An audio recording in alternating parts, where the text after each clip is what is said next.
Muy buenas tardes. Soy Jimena Perry. Este es un Explorers especial que tenemos hoy en español y me da mucho gusto que son con dos historiadores colombianos, lo cual también me llena de orgullo. Voy a presentarlos. Bueno, primero, el Explorers de hoy se llama Sitios que cuentan historias, una conversación sobre historia pública e historia urbana, y va a estar a cargo de Pilar Adriana Rey Hernández y Leopoldo Prieto Páez. Pilar es historiadora de la Universidad Nacional de Colombia, maestra y doctora en historia egresada del Colegio de México. Sus principales temas de interés son la historia urbana, la memoria y la metodología de historia oral. Se desempeña como profesora e investigadora en el Instituto de Investigaciones Históricas de la UABC desde septiembre de 2021 y también ha impartido clases en la Facultad de Humanidades y Ciencias Sociales de la UABC. Forma parte de la red de investigadoras en historia urbana, así como del colectivo Memoria y Palabra. Pilar, bienvenida y muchas gracias.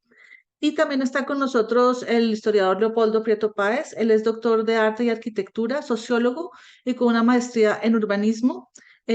Leopoldo también es historiador de la Universidad Nacional y ha dedicado su carrera profesional a trabajar en temas de historia urbana, historia cultural e historia de la arquitectura. También ha trabajado en asuntos de participación ciudadana y gestión de patrimonio cultural. Ha sido docente en varias universidades y ha publicado varios artículos y participado en varios libros colaborativos sobre estos temas. Fue investigador visitante de la Universidad Libre de Berlín, Pontificia Universidad Católica del Ecuador y Pontificia Universidad Católica del Perú. Actualmente desarrolla una investigación y dicta cursos sobre la relación entre espacio urbano y literatura y vive en York, en Inglaterra, si no estoy mal. Así es, en ¿Listo? York, en Pues Inglaterra. muchas gracias, Leopoldo. El, el- eh, Tienen la palabra. Bueno, pues bueno, voy a tomar la palabra, Pilar. Y bueno, primero, pues muchas gracias a Jimena por invitarnos como al espacio, a poder como charlar un rato y compartir con ustedes algunos de estos temas relacionados, pues que en realidad nos pusimos a reflexionar con Pilar sobre ese tema, porque uno no lo tiene, digamos, como tan en la cabeza de entrada, o por lo menos eso nos pasó a los otros dos, que no nos dedicamos a la historia pública, digamos, académicamente, ¿no? Pero entonces fue también una oportunidad como para poder hacer eso. Y pues bueno, a partir de ahí comenzamos una conversación con Pilar y adicionalmente con algunos colegas que hacen parte como de las redes en las que estamos. Ahí vale la pena mencionar, en el caso de los dos, aunque Pilar no lo reconoce tanto, la red colombiana de historiadores urbanos, donde los dos pertenecemos y donde hacemos, digamos, como parte, bueno, quizá yo un poco más activo que ella.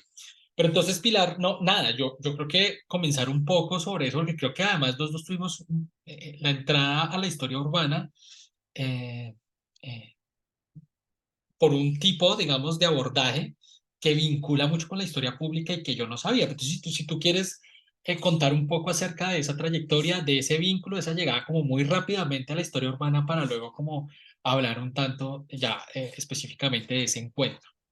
Ok, bueno, muchas gracias también a Jimena y pues al espacio que nos abre para tener este diálogo sobre las relaciones entre la historia pública y la historia urbana y que a lo mejor pueda llegar pues a otros contextos, a otros tipos de público, un poco más allá de América Latina. Nosotros pues bueno, Leopoldo está viviendo en York, pero pues trabaja América Latina, yo también trabajo América Latina, yo vivo en la ciudad de Tijuana. Trabajo en la Universidad Autónoma de Baja California, entonces, como que mi perspectiva sí tiene mucho que ver con la historia urbana de México, pero pues también de Colombia, ¿no? Digamos como que mis primeros años de formación estuvieron en Colombia y justamente pues esa es como la manera como yo me acerqué a la historia urbana en primera instancia, pues tuvo que ver con mis años de formación dentro de el pregrado, lo que llaman acá en México la licenciatura en historia. Pero no porque tuviéramos una clase de historia urbana o una optativa de historia urbana, sino porque había algunos profesores del Departamento de Historia de la Universidad Nacional, que fue donde yo estudié, que trabajaba en historia urbana, en este caso era Fabio Zambrano, Fabio Zambrano nos dio a leer los textos de Germán Mejía Pavoni, y entonces ahí fue como que me encontré yo con la posibilidad de que hacer historia urbana era una línea de investigación, era tal cosa como una línea de investigación, y entonces, claro, fue como al principio de la licenciatura, pues del pregrado, y entonces yo no como que, claro, íbamos hasta ahora escogiendo, ¿no? ¿Qué me interesará? Tal vez querré hacer, ¿no? Historia del periodo colonial o independencia, como que a medida que uno va viendo los cursos. Entonces fue en el curso del siglo XIX que me encontré con este tema de la historia urbana, que es como el siglo XIX es un gran momento para los estudios de historia urbana. Y entonces a partir de eso fue que me empecé a vincular, y luego empecé a plantear mis tesis de investigación en relación sobre todo con la historia de la vivienda, y actualmente sobre un poco el poblamiento y el urbanismo popular, que es algo en lo que me estoy metiendo en este momento. Entonces he trabajado sobre historia de Bogotá de finales del siglo XIX, luego sobre la historia de la vivienda, una parte de la historia de la vivienda en la Ciudad de México durante los años 60, y ahorita me encuentro trabajando sobre también los años 60, 70, el urbanismo popular acá en Baja California. Pero hay una cosa, y lo decía que no lo mencionaste, pero hay un enfoque metodológico que tú siempre has utilizado, creo que siempre, si no estoy mal, por lo menos lo recuerdo en tu tesis doctoral, que era la historia oral, ¿no? Que ha sido un vínculo muy cercano que tú has tenido entre historia urbana y, pues yo no sé si un enfoque metodológico o un campo mismo que ha sido la historia oral. No sé si nos quieres contar un poquitico de esos inicios o de lo que ha significado la historia oral en esa relación del estudio con la ciudad, porque yo mismo también hago parte como de esos inicios. Claro, sí, claro, lo que pasa es que como que paralelamente, o sea, estas dos inquietudes, tanto la de la historia urbana como la de la historia oral, fueron inquietudes un poco en mi proceso de formación, pues como historiadora. Entonces, un poco con la necesidad de aprender como nuevas metodologías que a lo mejor en ese momento en el departamento no eran muy trabajadas, pues ahí fue que surgió el colectivo Memoria y Palabra, donde hemos estado trabajando desde hace muchos años con mis compañeras de la licenciatura, y nos acercamos nosotras mismas a estos temas de la memoria y pues de la metodología de la historia oral. Entonces, por ahí hicimos un documental, y entonces como que nos fuimos formando un poco empíricamente a partir de las entrevistas. Entonces, por mi lado, yo como trabajaba ya mis temas de investigación específicos en la historia de la vivienda y en la historia urbana, pues me planteé como una posibilidad también incorporar la metodología de la historia oral a mi tesis, sobre todo a mi tesis de doctorado. Entonces, como que pude conjugar estas dos cosas en esa misma investigación de la tesis doctoral, y considero que efectivamente estos dos encuentros entre la historia oral y la historia urbana permiten la posibilidad de que se puedan realizar algunas estrategias o algunas iniciativas de divulgación histórica o de historia pública como más de cara a la comunidad en general, y es justamente por esta relación que puede existir entre las personas y sus espacios y la manera como recuerdan y cómo se plantean su relación con el espacio y con el pasado. Sí, entre otras cosas, pero yo, bueno, no sé si a Pilar le pasó, pero a mí sí me pasó, ahora que ella lo dice, digamos, creo que los dos tuvimos más o menos el mismo, pues estudiamos en la misma universidad y tuvimos un poco como el mismo trayecto de llegada, aunque trabajamos en escenarios distintos, pero una de las cosas que pasa en la historia oral y en este vínculo con la historia urbana es que uno de alguna manera tiene que volver a contarle a la gente que, pues, qué fue lo que hizo, porque claro, ellos además se lo reclaman, ¿no? Como que le dicen, bueno, pero ¿qué pasó con esto que tú viniste aquí durante meses a hacerme entrevistas, pero ¿y para qué era esto? ¿Dónde terminó? Entonces, creo que ahí uno comienza a encontrar justamente lo que tú estabas diciendo, ¿no? Un vínculo como muy cercano, incluso como no, uno no es muy consciente de eso, pero de que tiene que de alguna manera eso que está haciendo para quizá un ejercicio académico o para un trabajo académico final de licenciatura o de maestría, entregar eso, digamos, como traducirlo o como presentarlo de una manera que las personas lo puedan entender. Y ahí comienza como un poco este trasegar de uno por esto que llamamos historia pública, que como le comentaba a Jimena hace un momento, como que uno lo hace sin saberlo también muchas veces, y creo que muchas personas, incluso que han hecho historia pública, hacen eso, ¿no? Hacen historia pública sin tener como conciencia de que efectivamente están acercándose, no sé si lo harán en términos estrictos, digamos, como con ciertos elementos que la academia, digamos, ayudará como a fortalecer.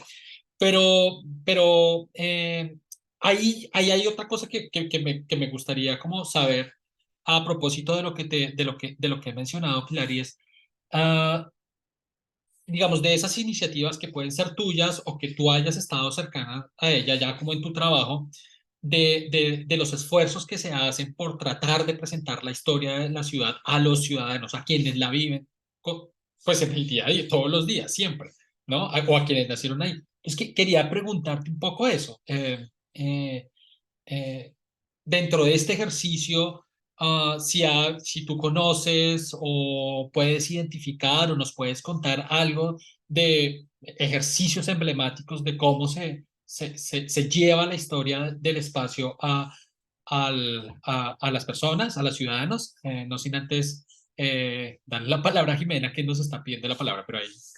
Sí, es que, no, es que tengo una pregunta también pensando en las Ujú. personas que nos van a escuchar después, y también pensando, por ejemplo, la historia urbana para mí es un tema pues que yo no conozco bien. Y tú al principio me mencionaste, Pilar, urbanismo popular. ¿Nos puedes explicar un poquito qué es urbanismo popular? Y después les hago otra pregunta de historia oral, pero después. Ok, ok, sí, no, claro, también es como, sería importante un poco partir de como de como qué es la historia urbana muy, muy, muy de manera muy, muy general, porque a veces podría pensarse que es que cualquier historia sobre una ciudad es historia urbana.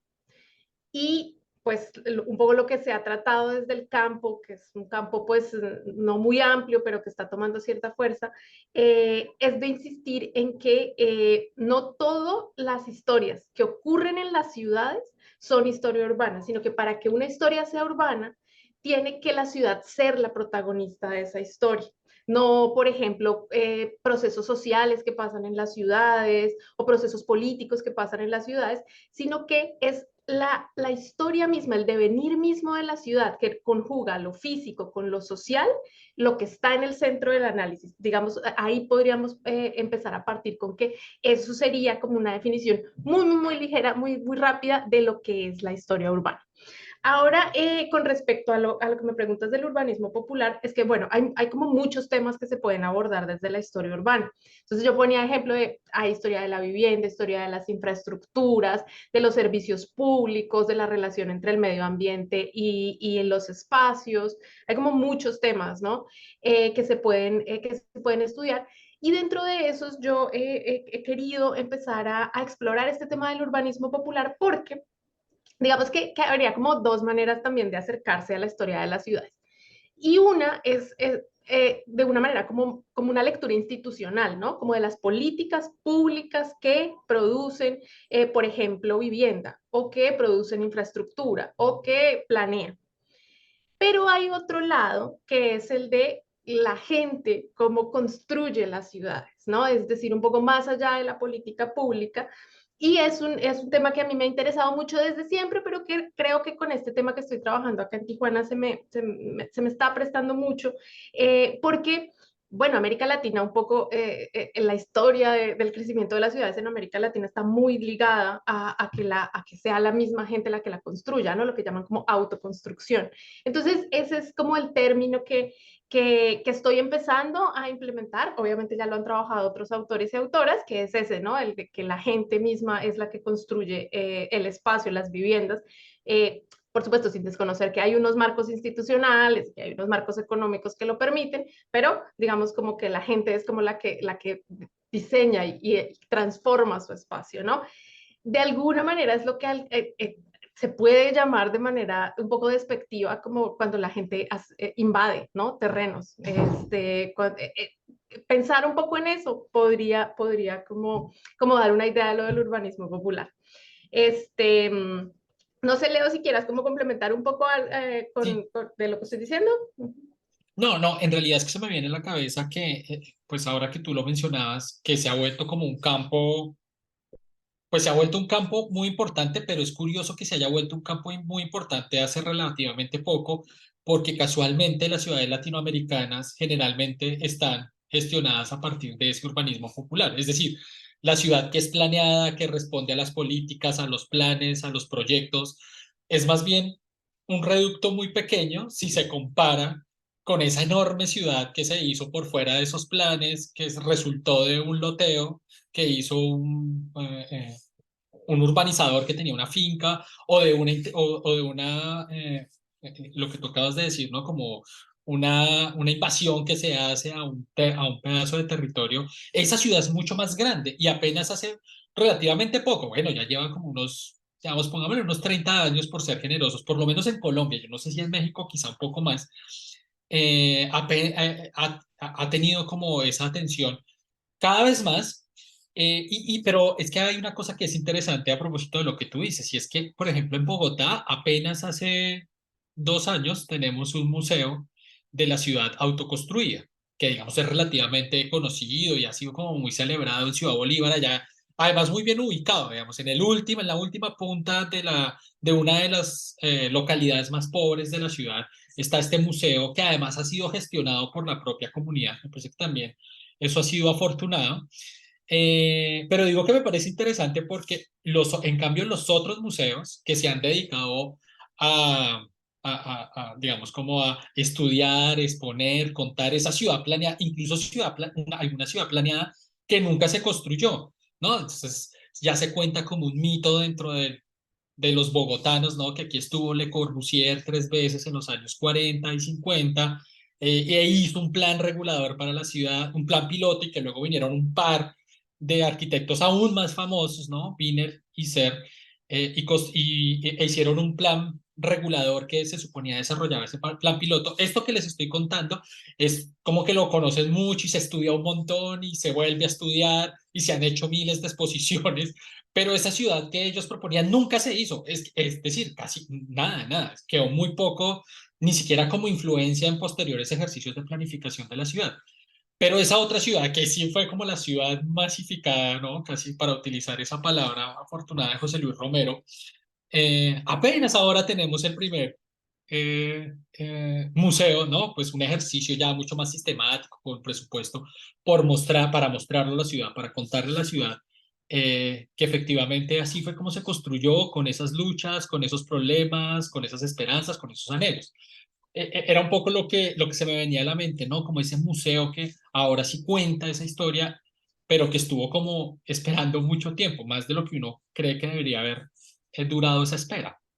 Y es que yo creo que eso justamente se puede explicar en la medida en que en nuestros tiempos, pues en los tiempos que corren, las comunidades están mucho más cerca de una idea de el relato histórico que antes, ¿no? Entonces, sí, es decir, como que ya no es necesario esperar a que una institución haga un museo sobre lo que yo necesito expresar de mi barrio, de mi comuna, de mi colonia, sino que la gente tiene una idea como del poder que tiene el discurso sobre el pasado y como tener su propia, vamos, su relato identitario. Entonces, en ese sentido, por eso yo creo que no solamente estas iniciativas como la del Museo de la Ciudad Autoconstruida de Bogotá, sino en general Ujú. las exposiciones, la intervención del espacio o exposiciones temporales que hay en ciertos museos locales, en ciertos museos como de las ciudades,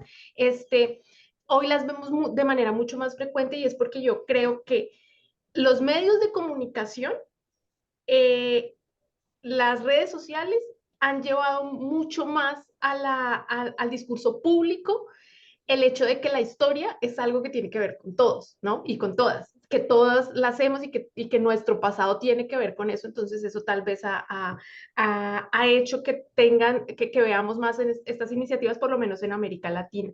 Entonces, un poco volviendo a la pregunta que me hacías hace un rato sobre cómo creo que se dan estos cruces entre la historia urbana y la historia pública.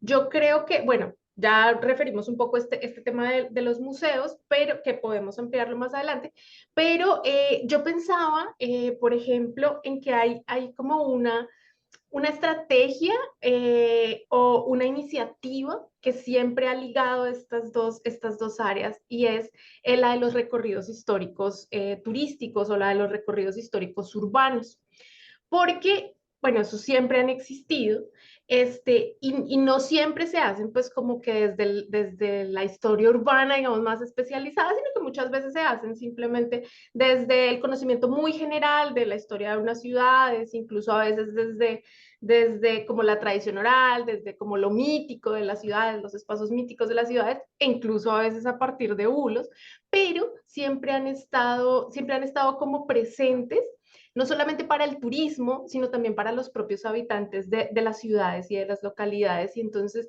yo creo que en ese sentido, si bien no siempre se hacen desde los historiadores y las historiadoras urbanas, sí logran crear una conexión entre preguntarse, bueno, ¿qué es lo que ha traído a las ciudades hasta acá? ¿Cuál es esa historia de las ciudades que yo puedo conocer, que me puede interesar, que le puedo contar al turista, que explica un poco mi pasado? Entonces yo creo que eso siempre ha existido. Yo misma, siempre que empiezo un tema de investigación, siempre me apunto a todos los recorridos que yo vea. Normalmente los recorridos los implementan las instituciones como públicas, ¿no? Como las secretarías de cultura, ese tipo de instituciones.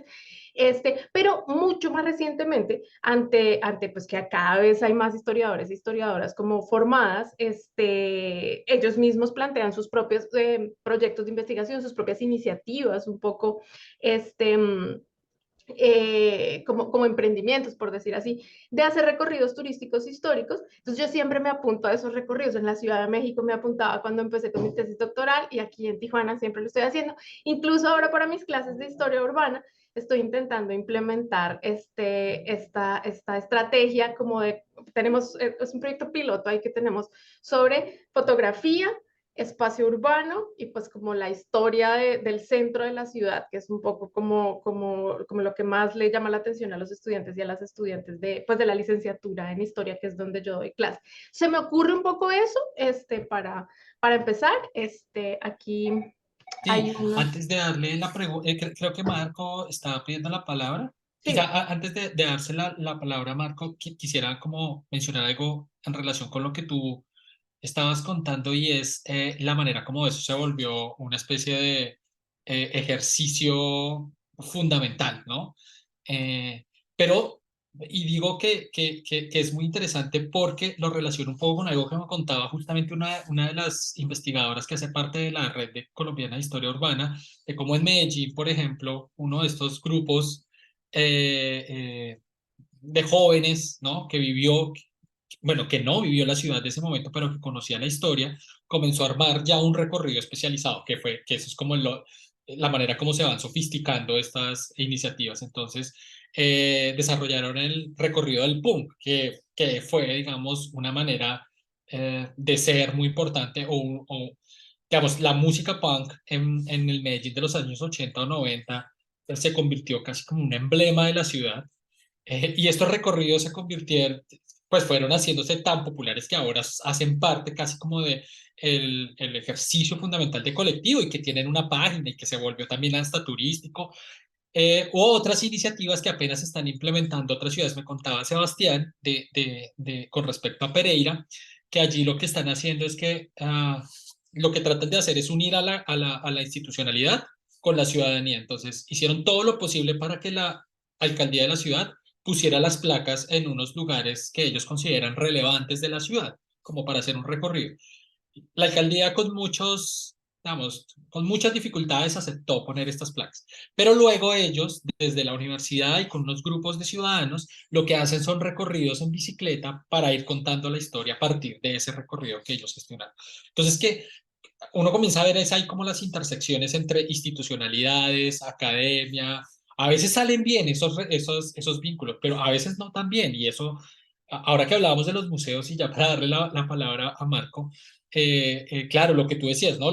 Desde antes hay museos, o sea, los museos comunitarios han existido mucho antes que este Museo de la Ciudad Autoconstruida. Lo que pasa es que este se vuelve tan emblemático porque tiene un lugar donde funciona, que es así como con una arquitectura bella, un lugar destinado, salas de exposición, que era lo que no tenía el de la señora, se me olvidó el nombre. Había uno muy famoso antes de este que también quedaba en Ciudad Bolívar y era una señora más o menos como en la sala, en el garaje de su casa, armando una exposición casi que fotográfica sobre la historia de la localidad.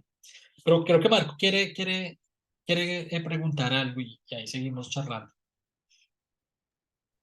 Hola, buenas tardes. Hola Leopoldo, hola Pilar, hola Michael, Jimena. Bueno, muy interesante lo que están contando. Me atrapó de entrada la propuesta, ¿no? Esto de sitios que cuentan historias, una conversación sobre historia pública e historia urbana. Y en relación a la primera frase del título que ustedes eligieron para la presentación, me gustaría saber si la identificación de estos sitios de memoria, ¿no es cierto? Que ustedes, donde cuentan historia, eh, se produce tal vez a medida que ustedes van conociendo más esa ciudad o ese espacio físico, si se produce por algún testimonio que los conmueve y a partir de ahí ustedes llegan. Me gustaría conocer esa parte interna de la cocina, entre comillas, que los lleva a ustedes después a decir, esto, vamos por acá ahora, ¿no? Digo, por ahí va mi pregunta, espero haber sido claro.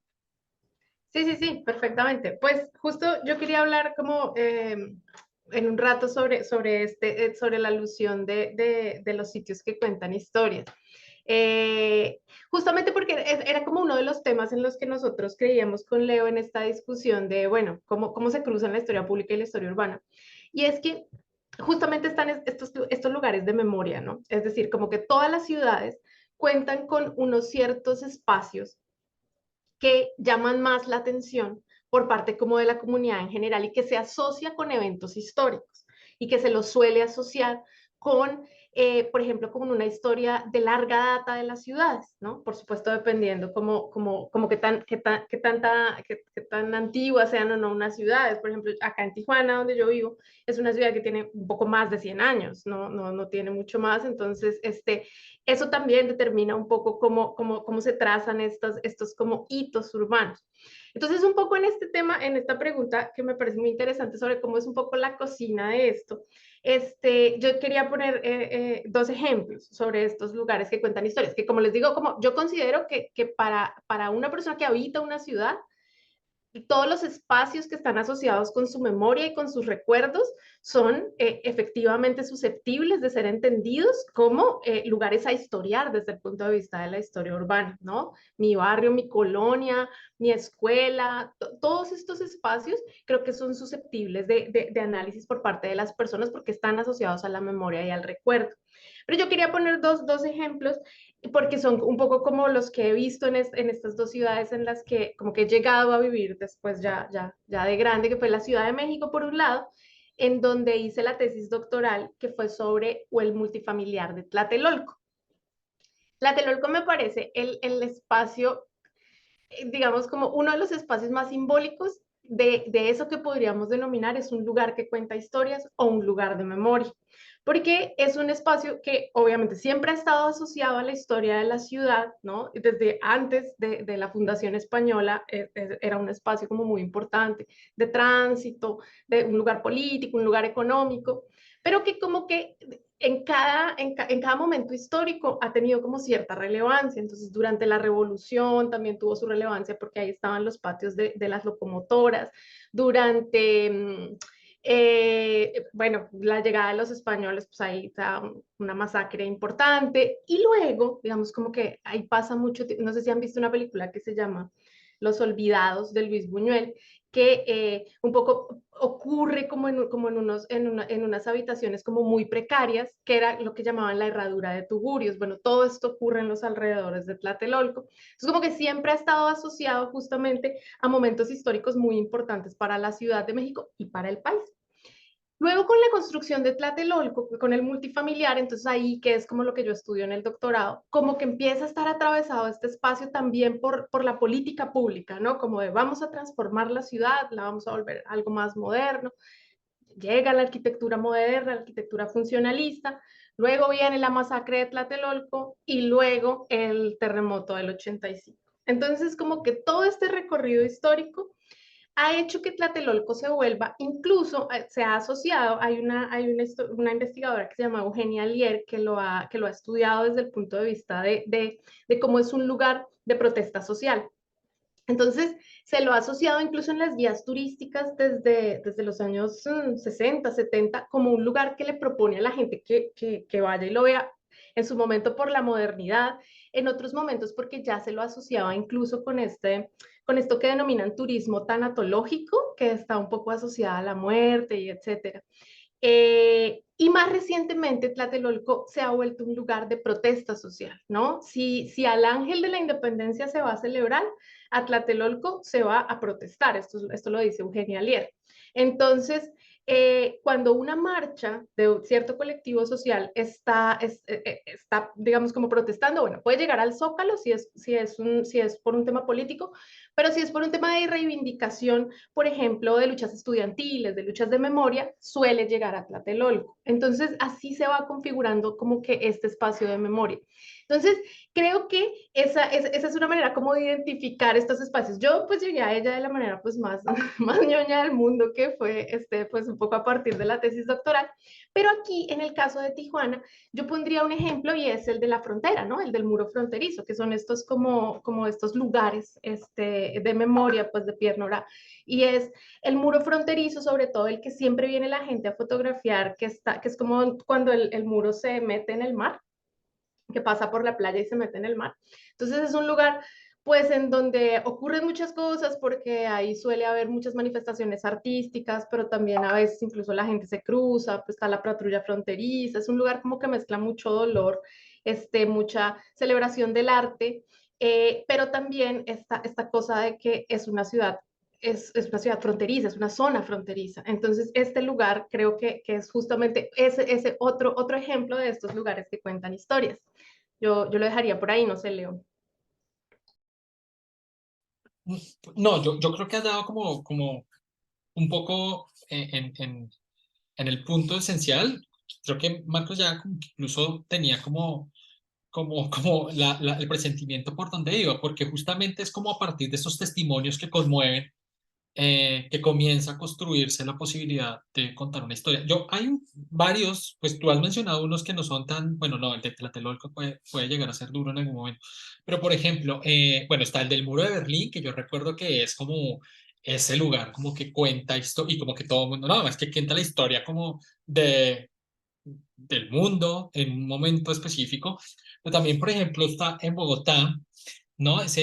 Hay un mapa que se hizo en algún momento, el plano de la memoria, ¿no? Donde se ubicaban como grandes, bueno, lo que ya se llamó en los años 80 y 90 magnicidios, que eran estos asesinatos que hacían los, ah, los narcotraficantes, ¿no? Los jefes de la mafia, sobre todo el cartel de Medellín, que era el que más utilizaba la estrategia de intimidar a punta de plata o plomo, como decía Pablo Escobar. Y a través de eso, pues era increíble la manera como se tejía la ciudad a partir de una serie de sucesos que habían sido, que se habían convertido casi que en un trauma colectivo para todo el país, ¿no? Que me pareció interesante porque además no es tan común, y aquí eso sí, lo habíamos hablado también en la red colombiana, no es tan común las historias cruzadas incluso entre ciudades colombianas, ¿no? Como que desde hace mucho tiempo estábamos muy concentrados en las monografías de ciudades y de diversos temas. Entonces Bogotá tiene monografías y cientos de monografías sobre diversos temas y está muy bien y lo mismo Medellín, Cali. Pero este mapa en particular conectaba con un montón de situaciones, ya se fuera porque el, el que había mandado a matar vivía en Medellín, el sicario podría ser o de Cali, y había afectado a un político que vivía en Bogotá, pero resulta que era del Huila. Y claro, entonces la ciudad misma comenzaba como a ayudar a tejer una serie de red en clave nacional que resultaba muy interesante, porque entre otras cosas, esa sí ha sido una de las reivindicaciones o de las líneas hacia donde ha ido la historia urbana hacia finales del siglo XX, ¿no? Porque primero, digamos, como que la historia urbana comienza como con esta idea de historias medio totalizantes, ¿no? Y tenemos el ejemplo más emblemático de todos, que es José Luis Romero con su Latinoamérica, las ciudades y las ideas, ¿no? Una obra magnífica, así como ambiciosa, descomunal, pero luego de eso como que ya hay una necesidad de conocer los casos particulares y yo creo que todavía estamos, en este momento estamos intentando salir como de esa hiperconcentración en un solo lugar, que es un poco lo que le digo, es difícil encontrar historias comparadas, ya no digo de ciudades colombianas con sus vecinos, Ecuador, Panamá o Venezuela o Perú, sino de Bogotá con Bucaramanga, Medellín, que tienen una tradición pues de 500 años más o menos, ¿no? Entonces ese es un ejemplo medio cruel y medio trágico que me ayuda, digamos, como a entender la manera como esos sitios cuentan historias. Y es impresionante porque, por ejemplo, uno va a la carrera séptima con Avenida Jiménez en Bogotá, donde está el lugar, ya ni siquiera existe el edificio, donde está el lugar donde mataron a Jorge Eliezer Gaitán, que es un hecho y un hito en la historia política del país que de una vez permite como hablar de un montón de cosas de la ciudad de ese momento. Entonces, creo que es un poco por ahí, ¿no? Es cuando hablábamos con Pilar sobre cómo estos lugares comienzan a contar una historia, casi que esa historia comienza a fluir. Y bueno, ya luego uno puede ir construyéndola como quiera. Por ejemplo, me acuerdo de unos... Bogotá es más o menos, digamos, tiene la fama, por lo menos en Colombia, de ser una ciudad muy fea, ¿no? Como una ciudad como fea, gris, con un clima feo y bueno, eso dicen los que no viven allá, los que no conocen la belleza. Y entonces unos arquitectos decidieron hacer un recorrido por una Bogotá muy fea. Entonces decidieron seleccionar unas obras de arquitectos, o sea, edificios feísimos y tratar de buscar, bueno, quién los hizo, para qué ha servido esto.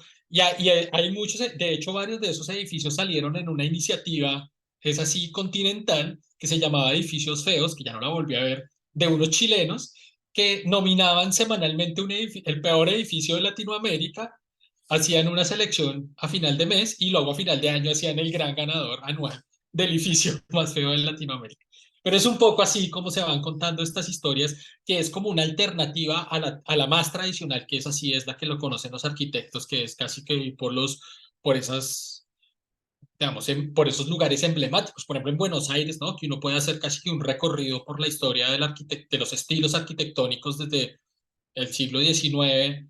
Entonces puede uno pasar por el neoclásico, el déco, la arquitectura moderna, y entonces y encuentra magníficos ejemplos de eso. Eso es más o menos típico en todas las ciudades, pero estas alternativas comienzan a contar otra historia, que es un poco la reivindicación también que se hace ahora mismo en la historia urbana, ¿no?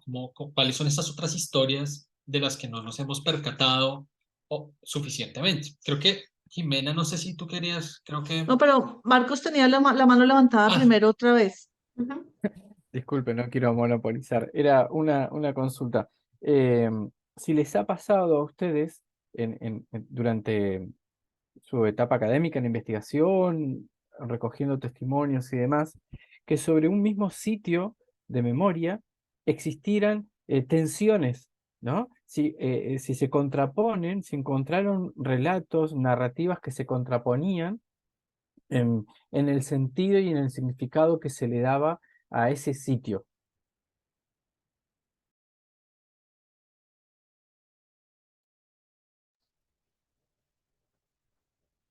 no sé, Pilar, si tú quieres, a mí se me viene uno a la Sí, mente sí, sí, sí. automáticamente, que es eh, el edificio Mónaco en Medellín, por ejemplo, ¿no? Que es, que era un lugar que además era, bueno, no, iba a decir que tenía como también como unas disputas en términos arquitectónicos porque habían obras de arte, pero no, vamos a ponerle la más simple, que era que para mucha gente Escobar significaba, digamos, una especie de héroe, de Robin Hood, de persona que se enfrentó a un Estado y que también pues ahí entra esta idea del Estado que nunca está atento, que siempre llega tarde, que cuando llega llega a molestar. y para otro grupo también, quizá más grande de colombianos, que el edificio Mónaco podía significar o podía, digamos, representar uno de los periodos más cruentos y más difíciles y más absurdos de la historia colombiana reciente. Ese a mí se me viene como, cuando estabas haciendo la pregunta, se me vino a la cabeza porque sí que generó algo de controversia, aunque no tanto. Luego se me viene a la cabeza otro que es menos radical, y es los columbarios del Cementerio Central en Bogotá. Porque los columbarios son un cementerio eh, que era un cementerio de pobres y que un alcalde con un grupo de personas decide que lo quiere tumbar para construir unas canchas de fútbol, ¿no? Y alcanzó a sacar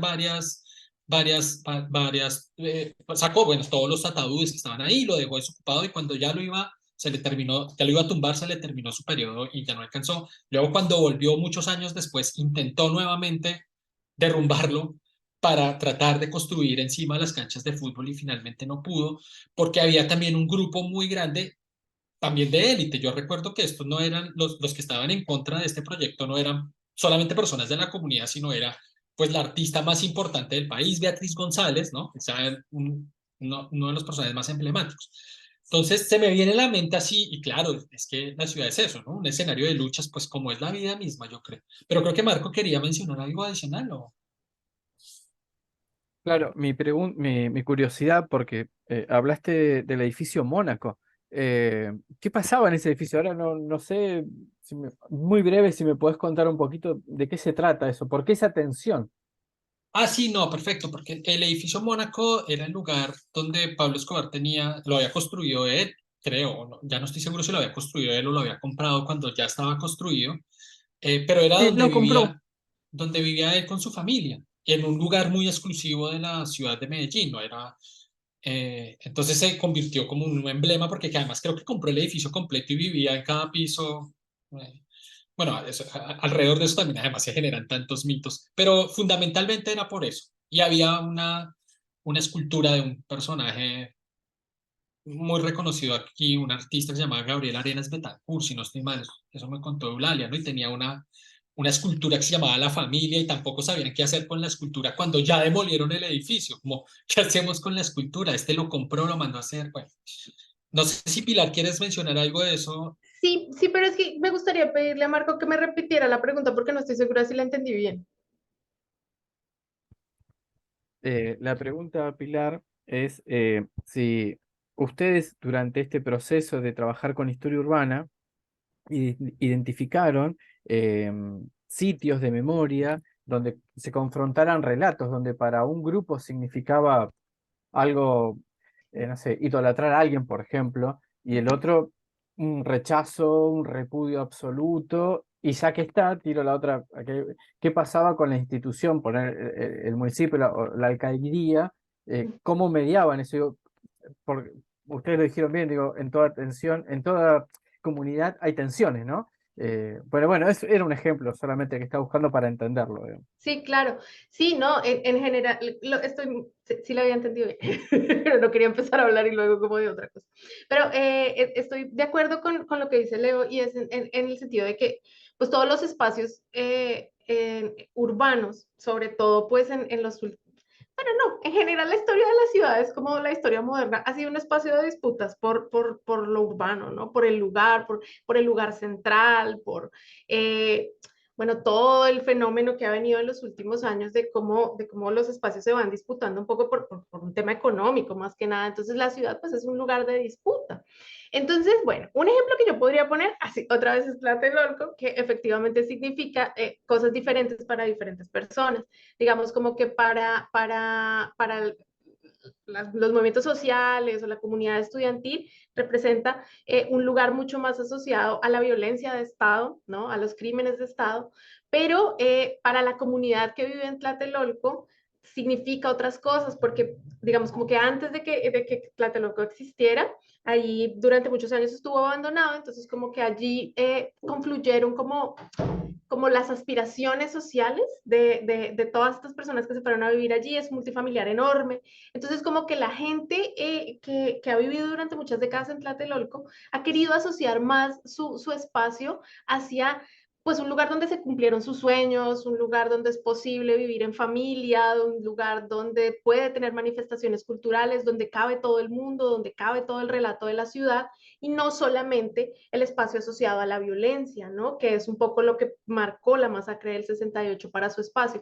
Entonces hay diferentes relatos, pero son relatos que caben en general en la ciudad, porque además Tlatelolco es un espacio muy grande en donde pues la Plaza de las Tres Culturas, que es la que más se conoce, es la que se presta para las protestas, para las conmemoraciones, hay un memorial, pero hay otros espacios, digamos, como mucho más que posibilitan el encuentro de la comunidad, ¿no? Los kioscos, todos estos espacios un poco que venían con este proyecto habitacional de la modernidad, que era que hubiera una alberca, que hubiera lugares de recreación, parques, no sé qué. Entonces creo que ese podría ser un buen ejemplo, pero un ejemplo como mucho más general también podría ser, pues cuando se proponen como renovaciones urbanas. Porque siempre las ciudades están atravesadas por eso en ciertos momentos. Si uno mira las ciudades europeas, pues son cosas que ocurren en el siglo XIX, en América Latina nos van a ocurrir a partir más o menos de los años 60, y esas renovaciones urbanas generalmente causan este tipo de desencuentros y causan este tipo como de choques de memoria sobre los lugares. Entonces, estaba pensando aquí en Tijuana, en lo que estoy estudiando, que es, bueno, había un asentamiento informal que se llamaba Cartolandia, que estaba sobre las márgenes del río Tijuana. El río Tijuana es un río que atraviesa la frontera, que comparte en Estados Unidos y México. Y desde los años 40 más o menos, se empezó a poblar con mucha migración que llegaba del centro del país y que aquí no había pues una manera como de proveer vivienda a una migración tan grande, entonces la gente se iba a vivir a los márgenes de los ríos. Del río Tijuana, y esto pues se volvió un asentamiento enorme, enorme. Entonces eso se volvió un problema para las autoridades locales y para las autoridades nacionales, porque tenían esta cosa de apenas entran de Estados Unidos, lo primero que ven es un asentamiento irregular, pues de unas proporciones enormes, entonces era un poco esto de qué vergüenza y no sé, entonces hay que quitarlo y tal. Pero además el río se crecía, por aquellas épocas llovía mucho y sí habían como muchas tragedias, entonces la propuesta del gobierno del estado, que financió también el gobierno nacional, fue hacer una renovación urbana, canalizar el río para sacar Cartolandia de allí y hacer como toda una propuesta habitacional y comercial en lo que ahora se denomina la zona río. Entonces uno puede ver dos relatos asociados a eso. Este tema de que efectivamente se renovó la zona y efectivamente ahora hay un centro comercial enorme, un área financiera, bueno, pues pasando el puente de Estados Unidos, pues se encuentra uno con un pedazo de Tijuana muy moderno. Pero por el otro lado está esa como huella en la historia de la ciudad que todo el mundo recuerda y que todo el mundo referencia, y es que dicen, a la gente la desalojaron.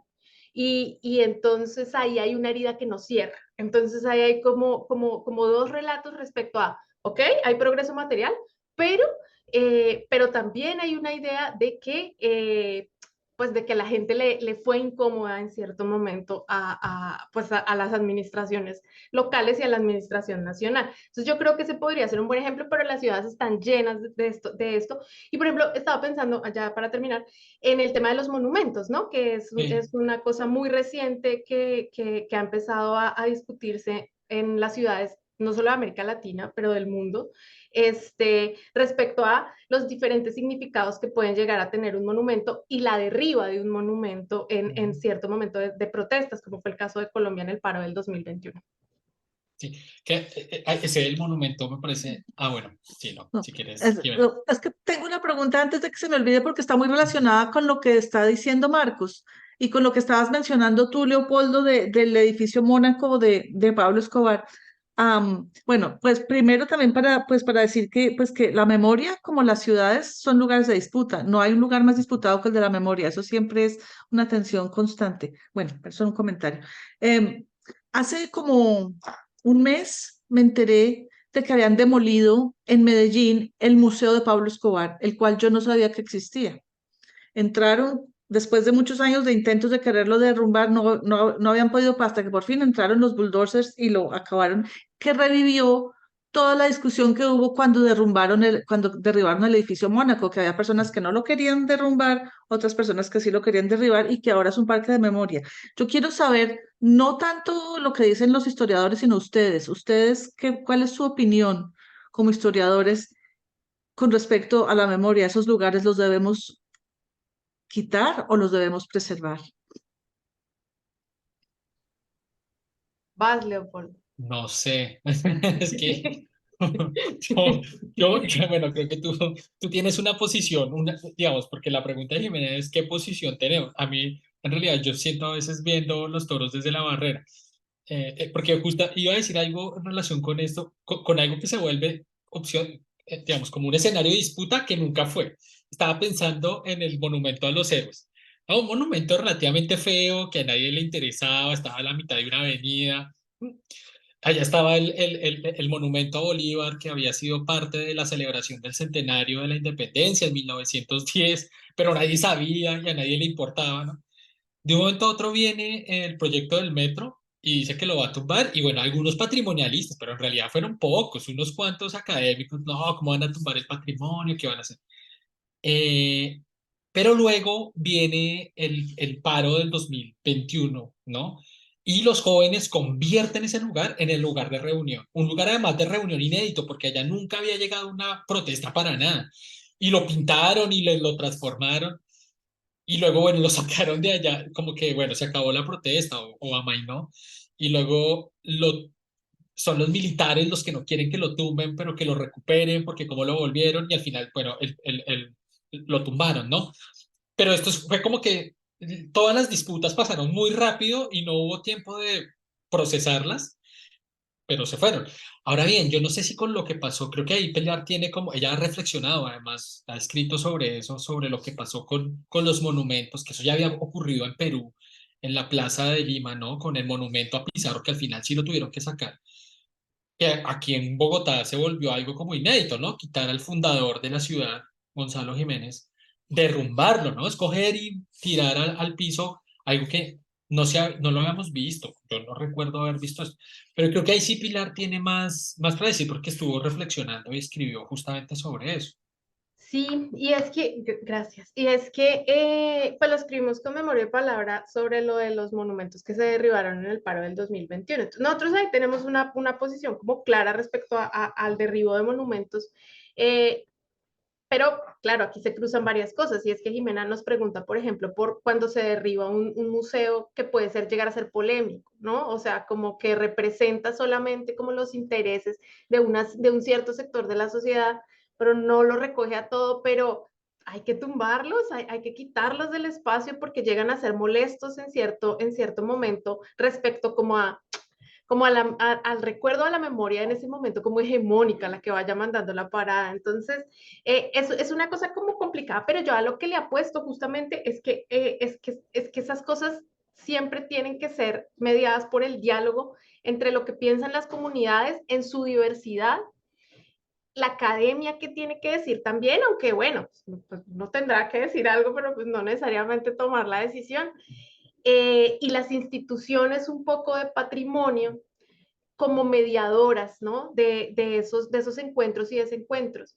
Esto es una cosa que ha ocurrido siempre, ¿no? Yo leía cuando estábamos escribiendo ese artículo, yo leía un poco como que todo este tema de los monumentos había sido tan importante en la celebración de los centenarios porque pues eran ciudades muy pequeñas, eran ciudades donde se necesitaban estos símbolos, pero que, y lo reflexionaba con mis amigos escribiendo, era como de, claro, yo no, eso, yo ni siquiera había visto ese monumento, no sabía que estaba ahí, o sea, para mí no significaba nada porque hoy en día los edificios son mucho más altos, los han tenido que trasladar de un lugar a otro porque fueron perdiendo relevancia en el entramado urbano.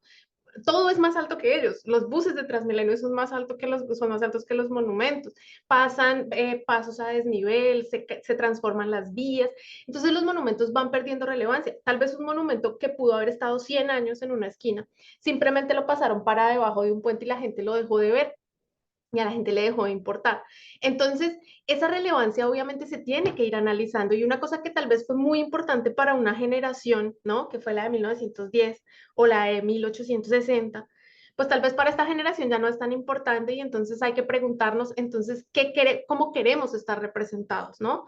El tema de los colonizadores, ¿valdrá la pena seguirlo metiendo en el relato? Y con esto yo no quiero decir pues hay que tumbar todo y renovarlo, pero pues justamente por eso creo O sea, que la intermediación de los museos y de las instituciones es importante un poco para que se puedan preservar en otros espacios, ¿no? En los museos, pero ya, porque de todas maneras el espacio es el espacio que construimos entre todos y todas, ¿no?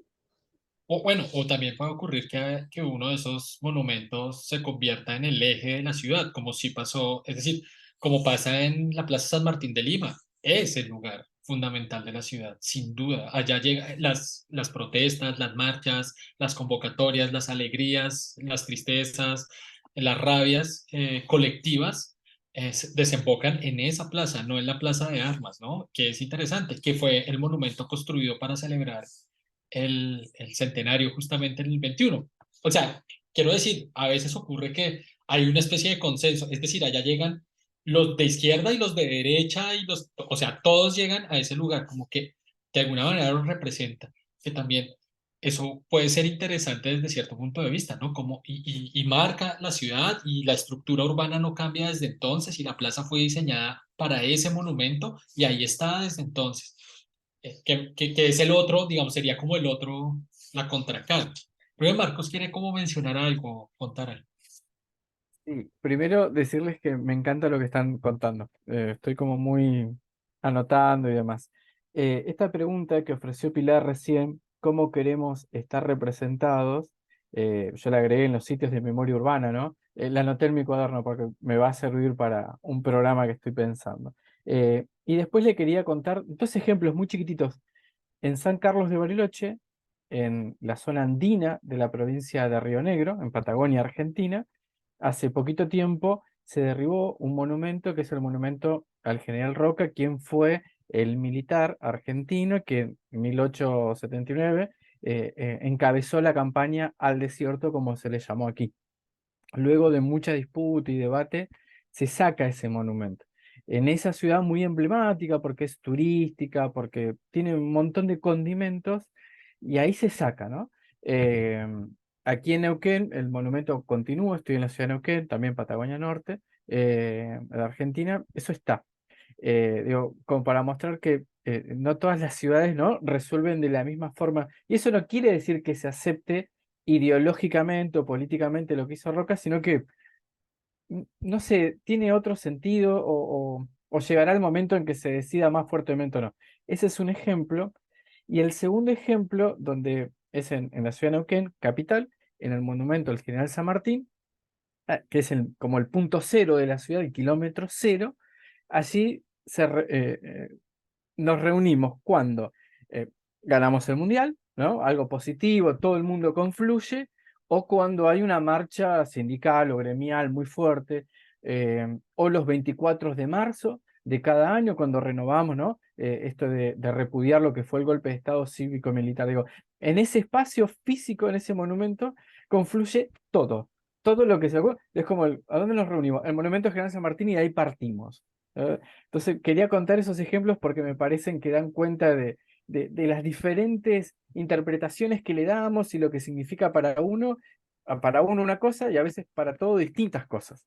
Quería compartir esas anécdotas nada más. Marcos, hay una cosa que se me viene a la cabeza antes de leer la palabra Jimena, ya seguramente para ir cerrando. Es que, pues ese es el típico dilema que hasta aparece en Los Simpsons, ¿no? Que el típico lo predijo Los Simpsons, que es el capítulo de Lisa la iconoclasta, donde ella descubre que Jeremías Springfield es una especie pues, de falsedad.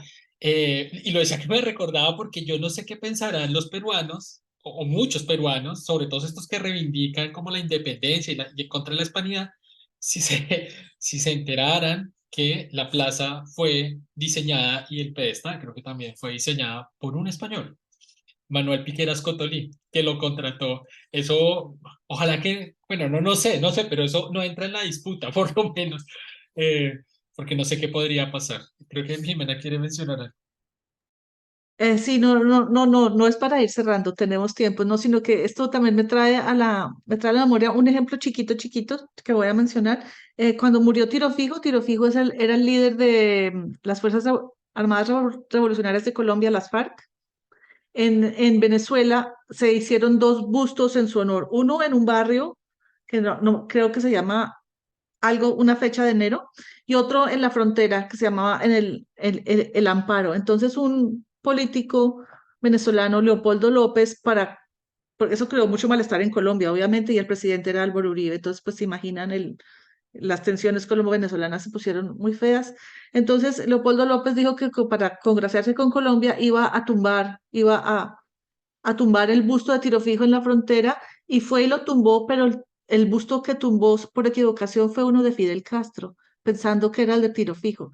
Y eso sí es una confusión muy chistosa. Eso es una confusión muy chistosa, pero bueno, eso es otro tema. Eso era todo. No, pero bueno, no sé, yo supongo que es que, pero la ciudad es un poco eso, ¿no? Como que está llena, es como que tiene todas esas capas, que entre otra cosa, un poco lo que decía, está como en el nacimiento justamente, que creo que lo decía también Pilar, y que yo lo había leído en Shane Ewing, que creo que se llama, que escribe este libro de What is Urban History, que justamente uno de las características particulares de la historia urbana, y que luego lo dice Adrián Gorelick también en una conferencia que dio, es que la historia urbana tiende a ser como, a tener, no es que tiende, es que como que se le obliga a tener todas estas diferentes dimensiones para que sea atendida como urbana. Pilar lo simplificaba un poco más y decía, bueno, donde tiene que estar lo físico y lo social, y que luego yo recuerdo que Adrián Gorel decía que el historiador urbano podía utilizar de una manera tranquila un informe de un político, un informe de la cloaca de la ciudad, un cuadro de un artista y una poesía, ¿no? Y que todas esas podían ser sus fuentes para construir una historia de la ciudad. Pues, pues bueno, yo creo que aquí uno se podría quedar hablando un montón. Yo tengo Eh, una última pregunta que es una pregunta un poco de tema diferente, pero que me interesa mucho, y es con relación a la historia oral, que Pilar mencionaba al principio que la historia urbana usa muchas fuentes orales. Quisiera que me contaras más de eso, Pilar. Entrevistas o ya, digamos, tradiciones orales, y cuando ustedes, por ejemplo, un historiador urbano sale a hacer trabajo de campo o hacer como trabajo etnográfico y hacer entrevistas, o son solo, digamos, tradiciones orales que han estado escritas antes, que me contaras un poquito más de eso. Pues muchas gracias. Sí, yo creo que tiene que ver con el enfoque de la investigación cuando se plantea. Normalmente las historias urbanas que se hacen, incluso de épocas recientes, o sea, como de las últimas décadas del siglo XX o primeras del XXI, no necesariamente echan mano de la historia oral. Porque pues hay justamente el ejemplo de Adrián Gorelick, o sea, para estudiar a la ciudad hay muchísimas fuentes, ¿no? Entonces está como la prensa, los archivos, los planos, la fotografía histórica, la misma arqueología de la ciudad. Entonces hay como mucho de donde echar mano. Y por lo que yo he visto, por lo menos en el caso mexicano, que es al que me he dedicado más en los últimos años, es que se suele privilegiar un poco la documentación escrita, ¿no? Sobre todo como lo que producen las entidades públicas, lo que se puede mostrar un poco de, bueno, así se transformó la ciudad, estos son los decretos, cuánto costó la industria, sí, cuánto cemento, cosas así, y se deja un poco de lado la experiencia de habitar la ciudad. Esto había sido un primer esfuerzo de historia urbana que lo hicieron en el Instituto Mora, la doctora Graciela de Garay, con el multifamiliar Miguel Alemán. que fue un ejercicio muy bonito que hicieron sobre, pues reconstruyeron un poco la historia del multifamiliar Miguel Alemán, pero luego se fueron a preguntarle a la gente un poco cómo había sido su experiencia de habitar en un multifamiliar que hicieron en los años 40 del siglo XX, hicieron un documental, pero como que siento que ahí se quedó y que luego la historia urbana, que hay que repetirlo, no es... si se la compara con la historia social, con la historia económica, con la historia política, no es la línea más numerosa en donde aparezcan como más estudios, pero sí siento que deja un poco de lado la experiencia social. A mí me parece que si es, al hacer historia urbana se utiliza la historia oral, lo que se debe privilegiar es la experiencia de las personas, el recuerdo y la memoria de las personas. Es decir, no tanto para ir por datos, sino para ir por recuerdos, ¿no? Es un poco a lo que yo le apuesto. Pero, por supuesto, habrá quienes lo consideren de otra manera, pero a mí me parece que es como en donde más riqueza puede tener el uso de las entrevistas. Ahora, este tema es como fascinante sobre si uno como historiador urbano va a hacer trabajo de campo, porque yo siento que los historiadores sí y las historiadoras cogíamos mucho de eso, de que nos gusta estarnos mucho en la biblioteca y sentados en el cubículo y no tanto ir a hacer este trabajo de campo, que creo que sí le da una dimensión muy diferente a los estudios que se pueden hacer. En el caso mío, por ejemplo, cuando llegué acá a Tijuana, pues era como de, bueno, yo voy a escribir con una ciudad que yo no me he andado, que no me he caminado, que es muy diferente a, por ejemplo, si yo fuera a escribir sobre Bogotá, que uno sabe pues cada calle, etcétera, pues hay que ir y hay que bajar los cerros y etcétera. Tijuana es una ciudad muy diferente a cualquiera que ustedes conozcan de América Latina. Entonces, pues hay que ir y conocerla y creo que sí es importante hacer ese trabajo de campo de ir y hacer entrevistas, pero también ir y conocer y andar y ver cómo son las calles.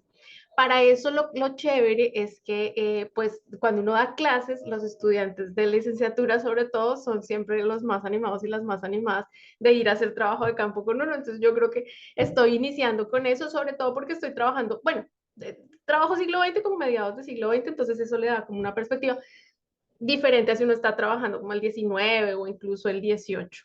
Entonces, pues nada, eso sería lo que quisiera contestar. No sé, Leo, si quisieras decir algo. No, una cosa muy pequeña también, ya como para cerrar y dejarlos descansar.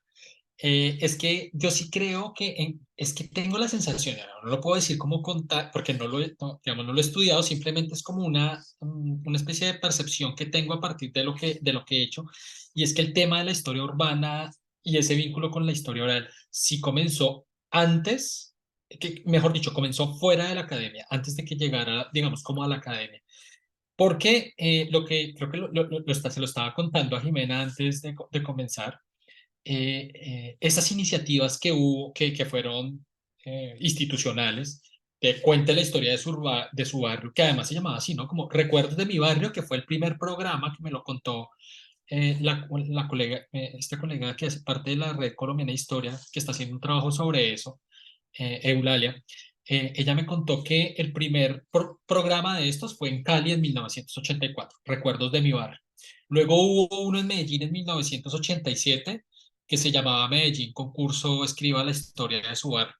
Y luego vino el que fue, pues, el que yo reconocía y que creo que fue un poco más grande porque tenía un poco más de presupuesto, que era Bogotá Historia Común, que todos eran las personas digamos, haciendo la historia de su barrio, y en general se le daba mucha predilección a la historia oral, porque era vaya entreviste al señor presidente de la Junta que llegó, al que fundó el barrio, a la señora que trajo la primera tienda, porque claro, no había como los vecinos o las personas que estaban encargadas no siempre tenían como la facilidad para utilizar unas fuentes escritas, buscar en los archivos, era más difícil. En cambio, las fuentes orales las tenían ahí al lado, era ir y preguntarles y un poco tratar de ponerlo escrito. Y tengo la sensación de que ellos comenzaron primero, digamos, a explorar como esa estrategia metodológica que los mismos, pues, académicos, porque yo no recuerdo una historia así como de Bogotá, escrita en la academia, como de los años 80 o 90, pues puede que la haya, digamos, sino que no existe. Siempre que uno dice no existe, sale alguien con y se veía que sí, pero no, por lo menos no era tan famosa, o sea, no era así como que uno dijera, y claro, la historia oral es una línea de investigación en el Departamento de Historia de la Universidad Nacional o de los Andes, no, eso no era. Quizás los antropólogos estaban más sensibilizados, o incluso los sociólogos, pero pues cada uno estaba como preocupado de otras cosas. Digamos, los sociólogos sobre todo, que era un grupo que yo conocía más por las cosas más grandes, ¿no? Los macro relatos, no por estas cosas del bar. Sí, eso un poco. Ok. Sí, no, tienes razón, porque también tiene que ver con, pues, con la emergencia de la historia oral en América Latina, ¿no? Que justamente son esos años. Y que la historia oral, pues sí se trabajaba desde la historia, pero también desde la antropología. Entonces, por eso como que sí puede haber como esta como separación entre la historia urbana y la historia oral. Pero yo creo que hay un campo de oportunidad bastante importante, sobre todo para, pues, para los estudiantes y las estudiantes que estén interesadas en estos temas.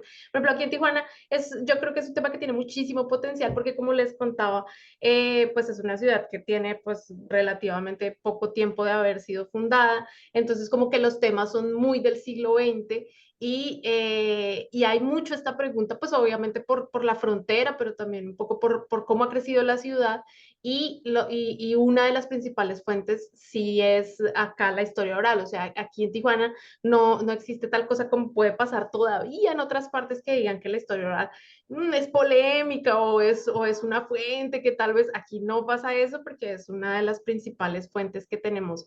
Pues por supuesto ya también hay mucha documentación, pero la historia oral es bien importante. Pues yo quisiera un poco cerrar mi participación aquí en esta charla, que agradezco mucho, que la pasé muy bien. Pues como comentando algunas cosas, un poco para dejar como interrogante, sobre justamente qué otras manifestaciones o qué otras posibilidades de relacionar la historia pública y la historia urbana habíamos pensado con Leopoldo, habíamos pensado justamente en todas estas historias barriales nos comentó Leopoldo, que también aquí ahí en México pensaba a una que se llama Historias Metropolitanas, que la hace la UAM Coajimalpa en la Ciudad de México y que ya tiene realmente, yo creo, por lo menos unos 15 años o más, recopilando testimonios de personas que empezaron con el poniente de la ciudad, pero creo que ya se está extendiendo más. Tienen un programa de radio que se llama así, Historias Metropolitanas, que pasa por Radio One, pero también tiene su canal en Facebook. Entonces, ya hay muchas de estas iniciativas, pero también hay muchas iniciativas como por parte de la gente en el sentido de subir fotografías históricas, de tener cuentas de Instagram, de tener cuentas de Facebook. Por ejemplo, pensaba yo en la Ciudad de México en El Tiempo, que es una iniciativa de Facebook que tiene ya muchos años, tiene un programa de televisión, está muy consolidada y tiene una curaduría muy seria. Y en Instagram había una de Bogotá que la empecé a seguir el otro día que me dijiste, Leopoldo, ¿cómo se llama? Hay un par, ¿no? Que se llama Nostalgia Bogotana, que es muy interesante porque lo que hace es mirar dónde aparece Bogotá. Puede ser en una película, puede ser en un corto de un comercial de televisión, o puede ser en una radio. Bueno, esa me parece interesante. Y la otra es Arquitectura de Bogotá, que esa sí es jugando a una estrategia que es muy típica en estos ejercicios de memoria, de historia de la ciudad, que es el antes y el después, ¿no? De lo que aquí había, que ya no hay, que aparece. Pero entonces se esmeran por buscar quién fue el arquitecto, qué fue lo que tumbaron y qué es lo nuevo. Claro, pero uno ahí en esos ejercicios como digitales, uno podría hacer ya casi como una categorización, ¿no? Desde cosas muy simples como el perfil en Facebook que postea fotos, hasta cosas muy elaboradas, por ejemplo, como la que hacen en Medellín, que tienen un mapa que se llama el mapa ilustrado del centro de Medellín, y ya es como no solamente con los edificios, sino con los oficios, con los sonidos. Entonces hacen como una pequeña reseña. Es como, me pareció como muy interesante ese ejercicio. Y sí, bueno, así pues uno se podría seguir contando porque casi que cada ciudad hace estos esfuerzos, ¿no? Como de, y yo siento que último, o no sé si es que también me estoy volviendo viejo y siento que cada vez hay más nostalgia en mí y la veo en todo lado, pero como que yo veo por todo lado estas ideas de que hay que pensar en la ciudad de los 80, de los 90, y claro, eso ya pasó hace 20 años, pero para mí es como si hubiera sido ayer. Entonces, sí, no, pues ahí tendríamos para hablar quizá otra hora más. Bueno, pues yo les quiero dar las gracias. Me parece que esta fue una charla bastante, para mí fue bastante, ¿cómo se dice? Me abrió bastante los ojos, porque me abrió un campo como de investigación y como de preguntas que yo realmente no, pues no me había hecho. Y me parece que, como dice Pilar, da para mucho, hay muchas opciones, mucho por investigar y mucho que decir. Y con respecto a la historia oral, me parece que está como bien chévere, bien interesante. Y también me gusta que nos hayan dejado más preguntas que respuestas. Eso también me parece bastante interesante. Leopoldo y Pilar, muchas gracias. Espero que no sea la última vez que podamos hacer un evento de estos. Y bueno, los invito al próximo evento que va a ser con Marcos en noviembre. Ajá, Pronto lo estaré anunciando y espero pues volverlos a ver pronto. claro que Vale. sí, muchas gracias. Muchas Gracias gracias a y Marcos también y a Pilar. mucho gusto, Marcos, y muchas gracias. Eh,